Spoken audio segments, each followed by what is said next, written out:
Hello. In today's story, Chiku meets Swar, a crane who has stood beside a wetland for 50 years, remembering everything that we have forgotten. This story will shake you to your core. Near Chiku's village between paddy fields lay a large wetland. Every winter birds came there from distant lands. But this year something was different. A magnificent white crane stood alone and had not moved. Still all day, still all night. The villagers said, "He is mad." But Chiku noticed his eyes were not mad. They were thinking. One morning, Chiku reached the wetland bank and sat down gently beside the crane. The crane looked down without moving. Chiku said, "Why have you been standing here for so many days?" The crane turned his long neck for the first time and spoke in a deep, heavy voice. "I remember." Chiku asked, "What do you remember?" The crane said, "Everything. Every single thing that has left this place." The crane's name was Swar. Swar explained that he had been coming here every winter for 50 years. He remembered 50 years ago there were thousands of fish here, hundreds of lotus flowers, 7 kinds of frogs sang, and at night fireflies floated over the water. Now, Swar said, the fish are fewer. The lotus is gone. Only 3 kinds of frogs remain. And fireflies, they have not come for years. Chiku's heart sunk. Chiku asked, "Swar, what do you do just standing here?" Swar took a deep breath and said, "I remember. If I do not stand here and keep remembering, then everything that has already gone will truly be forgotten. Things that are forgotten do not come back. So I stand here like a witness." For the first time, Chiku understood that remembering is also a responsibility. Chiku pulled out his diary and asked Swar, "Will you tell me everything?" "I will write it down."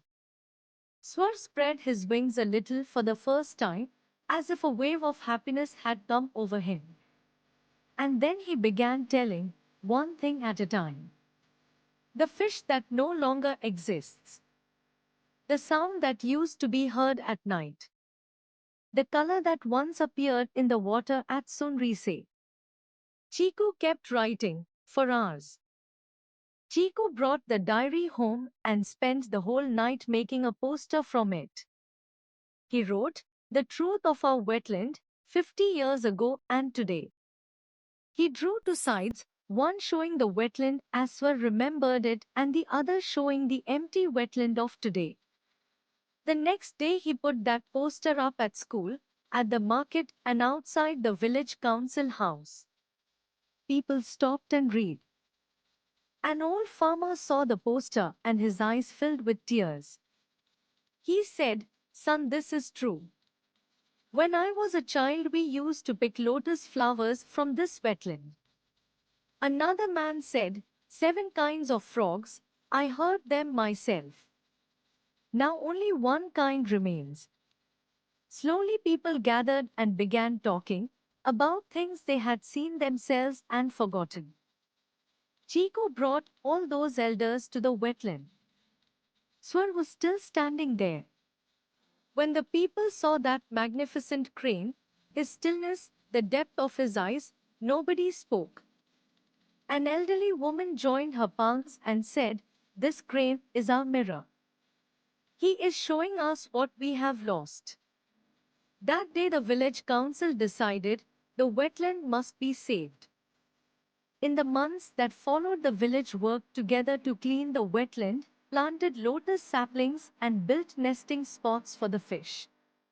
Swar stood there every day, as if overseeing the work. And then one evening, for the first time, one firefly flew above the wetland. Then a second.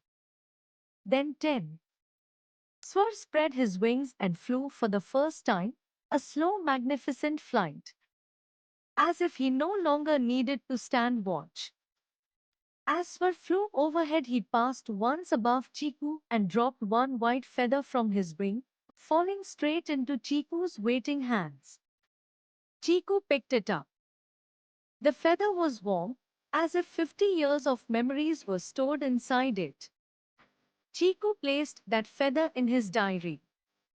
He wrote, "Today Swar flew, because today we started to remember."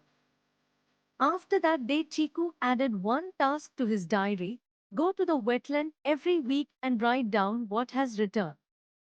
One frog's call, one new fish, one more lotus.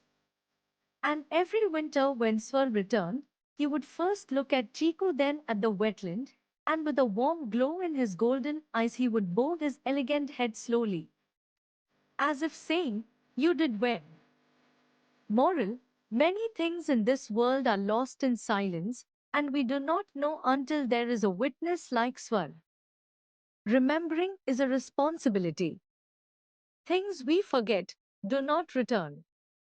But when someone sits down to write like Chiku, listens to someone's voice and awakens others, even lost things can come back. Our memories are what save our earth. If this deep and important story moved you, don't forget to like, share, and subscribe.